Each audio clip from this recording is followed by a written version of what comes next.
All right, welcome back to the channel. I hope everyone is doing well. So we've got some more pretty good news. Regis Prograis, the WBC 140-pound champion, is going to face Devin the Dream Haney. End of October 28th, it's slated for. Regis Prograis has signed. We're still waiting for Haney to sign. This is a really good fight. Boxing.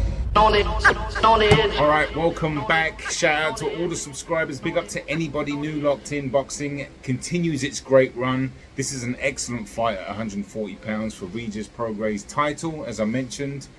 Okay, so first things first. Look, when this first got announced, I thought to myself, Prograis just struggled in his last fight with a guy who's got a really good step back game, crafty, good defense, can fight off the ropes. Not that Haney's the best off the ropes, but he's smart and intelligent, and he doesn't need to fight off the ropes because he can shut you down. So all the things that Zarria could do, Haney can do, but probably better. So, you know, you do wonder about how this fight's going to go. At the moment, without looking into too much film, this is going to be a pretty, I don't want to say one-sided, but I would heavily favour Devin Haney in this fight based on the struggles that Prograis had just a few weeks ago. Now, he was really struggling cutting the ring off. He was really struggling getting his offense going. He has a good jab, but not in the conventional way of setting up his other punches. He had to really work hard to try and cut the range. You know, Zarria was 1, 2, 3 steps ahead of him. That's how Haney fights. He's 1, 2, 3 steps ahead of his fighters. Just come off a really good performance against Lomachenko, who's a southpaw. Got his jab going against Lomachenko, so you know, the jab is always a weird punch against a southpaw, but he was having success with that, and you do wonder. And I do wonder how Prograis is going to approach this. Haney's going to be much bigger. Obviously, he's no secret he's struggled at the weight, you know. 31, 35, he's really struggled at that weight, so he's gonna make the weight much easier. He might be much bigger. He's a big guy. Do you know what I mean? When he's not in camp, he's bigger. So will that play a part? You know, Prograis was saying, well, you know, they wouldn't have taken the fight if I'd have knocked out Zarria. Well, maybe not. But how boxing works is when you see a weakness or a blemish, or you know, a fighter gets exposed. I don't like to use that word because everybody uses it, but. And I'm not saying Prograis was exposed. He could have just had a bad night. I know he had a lot of pressure on him with the homecoming, and he had some stuff building up to the fight. And you never know.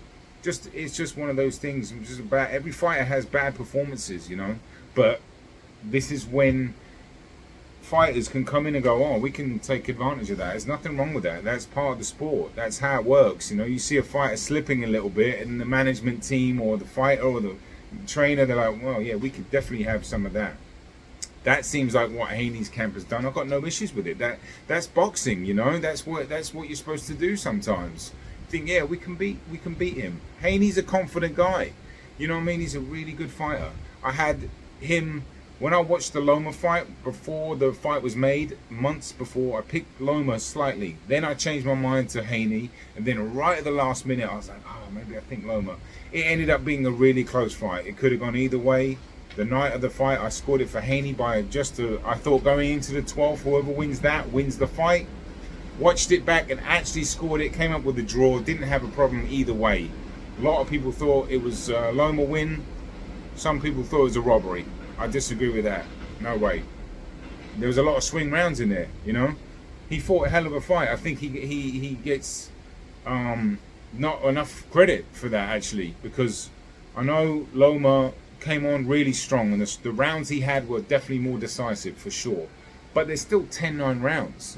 You know, people forgot about the early rounds Haney put in. There's still 10-9, and you can forget about rounds 3. You know, rounds 1 to 6 were more Haney, I thought. Anyway, that being said, it's a great fight. It's a good fight. We've got the best fighting the best again. Haney comes into the 140-pound division for the first time. Takes on arguably the number 1, you know. I know Josh Taylor beat him, but Taylor hasn't looked good in a couple of fights. And Prograis the champ. So, well, Tio, you know, Tio's, I mean, there's some good fights at 140. They really are, and this is one of them. So hopefully we can get Haney to sign the deal, make the fight official, pencil this one in. We'll get a few more fights around the end of the year, and we're going to have ourselves a magnificent year.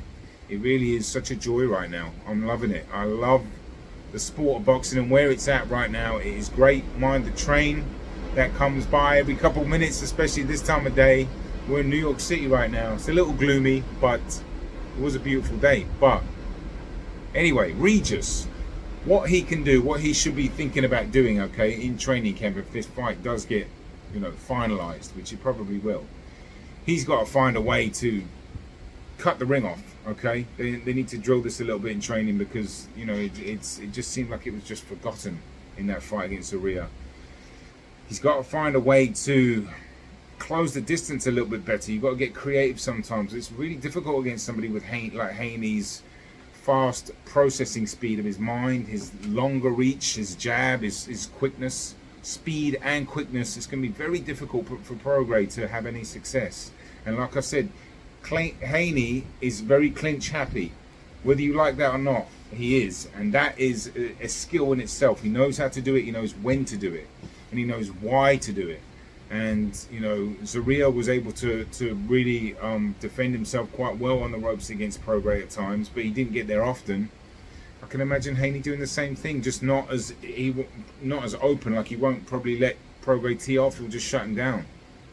That's a sign of a good fighter, to be honest with you.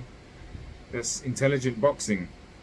So I also think, to be honest, I think Prograis, like he's always come back well off a loss. He responds very well off a loss. He did against Josh Taylor.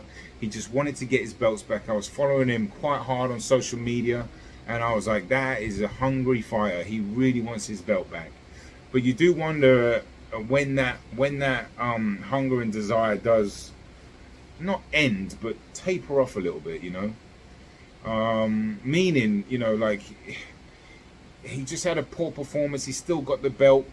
Is he going to really keep pushing it in the gym? Because I felt his energy from the Instagram. I was like, this guy really wants his belt. He's got his belt. Is he going to really do the things he needs to do in camp and really get himself up, bang up for it? I'm not saying he's not going to get up for it, but can he match what he just did after he lost to Taylor against Zepeda, for example? Amazing performance, one of his best performances. He will get up for it, but you know, I do fancy Haney quite heavily here. You know, I do. I think just, you know, people do forget how good of a performance he put in against Loma. A lot of the talk, like I said, was, you know, a lot about Loma, but he's coming off just fighting a southpaw, and he's about. I know Haney and Loma and Regis Prograis don't fight the same, but it can't be bad fighting a southpaw and then fighting another southpaw. You know, it's good. Not to mention top fighter. Anyway, that is it from me. Let me know your thoughts in the comment section. Do you think this is a good fight? Do you give Prograis more of a chance than I do? And I'm a massive Prograis fan, if you will. I like to use the word admirer because I don't really like, you know, I'm objective, you know. I've followed his career, but I'm picking Haney. I love New Orleans as a city. It's my favorite city in the world. Not for Bourbon Street, you know, that all that debauchery that happens down there. I like going to the jazz clubs, and I like going to the voodoo museums and the food and the soul, and you know, it's a majestic place and I love it. And I'm usually in bed by 9 p.m. when I go there. Me and my missus go during the day. It's amazing. So I've got an affinity for that, and you know, he's a very laid-back, old-school fighter, and I love that. Love his interviews, knows his boxing program I'm talking about. So, but Haney, he's got the tools to beat him fairly comfortably. I'll do a fight breakdown closer to the time. I hope everyone's well. Have yourself a great week boxing on the edge. Don't forget to hit the like button and subscribe if you're new. We're going to take this channel to some higher heights by the end of the year, and let's do it. See you later. Boxing. On the edge.